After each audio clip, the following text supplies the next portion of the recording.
এমন কিছু কন্ডিশন আমাদের তৈরি হয়, আমরা ট্রিটমেন্টের মধ্যে রয়েছি কিন্তু আমাদের সুগার আনকন্ট্রোল হয়ে যাচ্ছে, বা মেডিসিন এমন আমরা খাচ্ছি যেখানে খুব তাড়াতাড়ি ফল হয়ে যাচ্ছে, বা মেডিসিন খাওয়ার পরেও কিন্তু আমাদের কন্ট্রোল হচ্ছে না।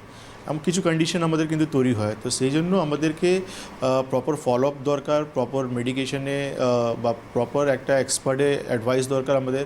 এর সঙ্গে আমাদের খানপান খুব ইম্পর্ট্যান্ট রয়েছে, কেন খাওয়া দাওয়া ডায়াবেটিক পেশেন্টরা অনেকরাই কিন্তু জানে না যে কী ধরনের খাওয়া দাওয়া করা উচিত।